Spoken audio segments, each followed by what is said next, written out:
गया है, परंतु इनको नहीं दिया जा रहा है। इनमें से एक, ये गांधी जी के वर्ड हैं, विनायक सावरकर से मैं लंदन में मिला, मेरी नजर में वो बुद्धिमान, बहादुर, चतुर और देशभक्त हैं।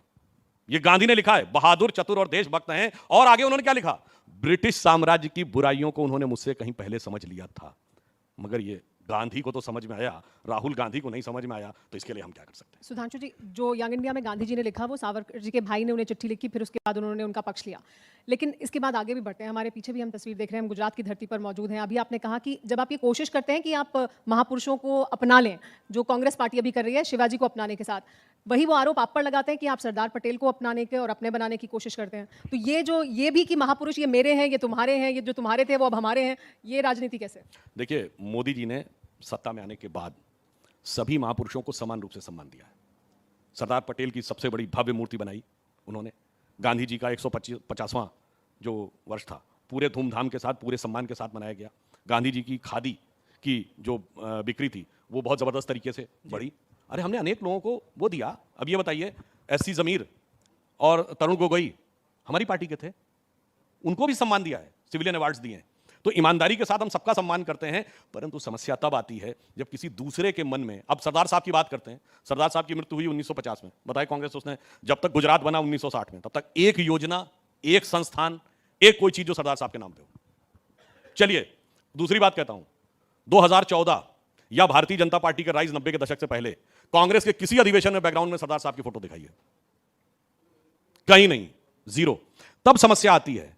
और यह भी बात कहना चाहता हूं, जब मैंने कहा ना कि सितंबर 46 में प्राइम मिनिस्टर बने थे, तो अगस्त 46 में कांग्रेस की बैठक होती है जिसमें सारी प्रदेश कमेटियों से नाम मांगे जाते हैं कि प्रधानमंत्री के लिए कौन होना चाहिए। एक वोट पट्टाभी सीतारमैया को, एक या दो वोट जेबी कृपलानी को, शेष सारे वोट सरदार पटेल को, सारे वोट सरदार पटेल को। And with due respect to him, Nehru ji को 0 वोट।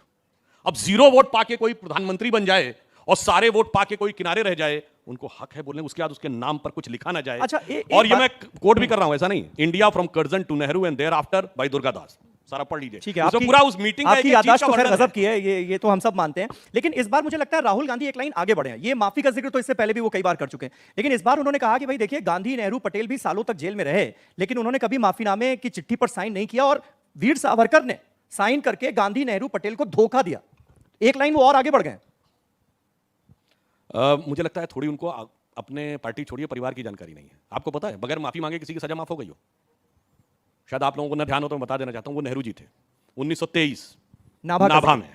और नाभा में केवल 3 घंटे के अंदर, और ये मैं कोट कर रहा हूं के संथानम, जो कांग्रेस के बाद में कैबिनेट मिनिस्टर बने, उन्होंने अपनी किताब में, जो उनके साथ जेल में थे नेहरू जी के साथ, उन्होंने अपनी किताब हैंडकफ्ड विद नेहरू में लिखा है कि नेहरू जी को इतनी तकलीफ हो रही थी कि उनके पिताजी ने, यानी मोतीलाल नेहरू जी ने वायसराय से संपर्क किया, 3 दिन लग गए, और उसके बाद हमें जेल में खाना और फल भी मिलने लगे, हमारे कपड़े धुलने के लिए नौकर भी आ गया, हमें अनेक प्रकार की सुविधाएं मिलने लगी। इसके बाद कोर्ट ने नेहरू जी को 2 साल की सजा सुनाई। 2 साल की सजा दोपहर में सुनाई गई, और इसका उल्लेख तो इनडायरेक्टली नेहरू जी ने भी किया है अपनी आत्मकथा में। के संथानम की किताब में तो बहुत क्लियर है, और ये अनेक उदाहरण है। ट्रैप्ड विद नाभा में दोपहर में हुई, और शाम होते होते ब्रिटिश गवर्नर ने अपनी स्पेशल पावर का यूज करते हुए सजा माफ कर दी।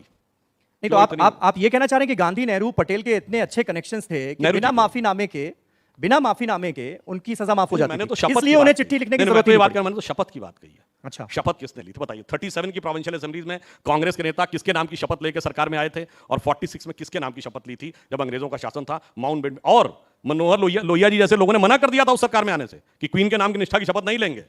और एक और इंटरेस्टिंग बात बता दूं, शायद बहुत से लोगों को नहीं पता हो, मजेदार, ये 2 सितंबर का दिन ही क्यों चुना गया था 1946 में अंतरिम सरकार बनाने के लिए? पता है? वो इसलिए चुना गया था कि जब नागासाकी हिरोशिमा पे बम गिरा है, तो 15 अगस्त को सरेंडर डिक्लेयर किया है जापान ने। 2 सितंबर 1945 को जापान के एम्परर ने सरेंडर डॉक्यूमेंट पे साइन किया, और डोमिनिक लेपेरे और लैरी कॉलिंस की किताब फ्रीडम एट मिडनाइट में माउंटबेटन को कोट करते हुए लिखा है कि माउंटबेटन की इच्छा थी कि 2 सितंबर को ही होना चाहिए, क्योंकि this day signifies the British supremacy in Asia, क्योंकि इसी दिन कोरिया ने सरेंडर किया, उसी दिन जापान ने। इसलिए मैं कह रहा हूं, अरे भाई वो सुधांशु जी, फिर हम अभी भी कॉमनवेल्थ का हिस्सा क्यों है? देखिए, आज कॉमनवेल्थ में किसका जलवा है? नहीं, जलवा किसी का भी, ऊपर हम हैं क्यों उसका हिस्सा? अब हम उसको ब्रिटिश कॉमनवेल्थ तो अभी भी रखते हैं। अच्छा, अब तो हम प्रधानमंत्री कौन है वहां? वो छोड़िए। लेकिन अगर तब की हम शपथ की अगर हम बात करेंगे, तो फिर तो ये वाली भी बात हो जाएगी फिर कि कॉमनवेल्थ का भी हिस्सा हमें नहीं होना चाहिए, अब हमें उस पर स्टैंड लेना चाहिए। नहीं, हमें कॉमनवेल्थ का हिस्सा नहीं होना है, हमें भविष्य में कॉमनवेल्थ को अपना हिस्सा बनाना है। अच्छा, एक बात और, क्योंकि हमने देखा कि महाराष्ट्र में क्योंकि ये बयान दिया गया, तो उद्धव ठाकरे का जो गुट है, शिवसेना का उद्धव ठाकरे गुट, उसकी तरफ से ये डिमांड हुई कि भारत रत्न दिया जाना चाहिए वीर सावरकर को। ये हम डिमांड करते हैं केंद्र की मोदी सरकार से। उन्होंने ये भी कहा कि भले ही हम साथ आए हों सरकार बनाने के लिए, एमवीए का हम हिस्सा हों, लेकिन राहुल गांधी ने वीर सावरकर को लेकर जो बयान दिया है उससे हम इत्तेफाक नहीं रखते। तो उद्धव ठाकरे की ये डिमांड मानने जा रही है केंद्र सरकार? देखिए, वैसे तो सावरकर जी के परिवार के लोग ही इस पर टिप्पणी कर चुके हैं, तो हमारे आपकी टिप्पणी करने का कोई वो नहीं बनता। फिर भी यदि हम ये कहना चाहें तो जब उद्धव जी मुख्यमंत्री थे तो इस तरह का ना कोई प्रस्ताव आया, ना हमारे साथ जब वो थे तब उन्होंने ऐसा कहा। और ज़्यादा कष्ट की बात यह है कि एक ऐसा व्यक्ति महाराष्ट्र से सांसद बन के गया महाविकास अघाड़ी सरकार में उनके समर्थन से, जिसने औरंगजेब की कब्र पे जाकर कसीदे पढ़े थे। बहुत कष्ट होता है इस बात को, इसलिए मैं कहता हूं सावरकर जी का सम्मान है, उसको दिल से सम्मान रखिए और उसके विषय के ऊपर ईमानदारी से राजनीति करें। मैं इस बात के लिए प्रसन्नता व्यक्त करता हूं कि कम से कम आज शिवसेना ने सावरकर जी के मुद्दे पर कांग्रेस को सही आईना दिखाया। एक इसी से जुड़ा सवाल ये भी कि क्योंकि ये मुद्दा उठा महाराष्ट्र में और शिवसेना बहुत अग्रेसिव हुई, वहां पर कांग्रेस पार्टी को इसको लेकर थोड़ी सफाई भी देनी पड़ी कि ये शायद उद्देश्य नहीं था, राहुल गांधी जो कह रहे थे उनका उद्देश्य कुछ और था, किसी और कॉन्टेक्स्ट में बात कर रहे थे, बहुत सफाई उन्होंने दी। उसके बाद आपने जब एक बात की तो कांग्रेस पार्टी उस पर बहुत अग्रेसिव हो गई, तो उन्हें मौका मिल गया उस कंट्रोवर्सी से बाहर निकलने का आपके बहाने। मतलब उन्होंने बहुत, आपकी बात से बहुत साफ हो गया कि उनके मन में शिवाजी के प्रति सम्मान का भाव नहीं, राहुल गांधी के प्रति बचाव का भाव था।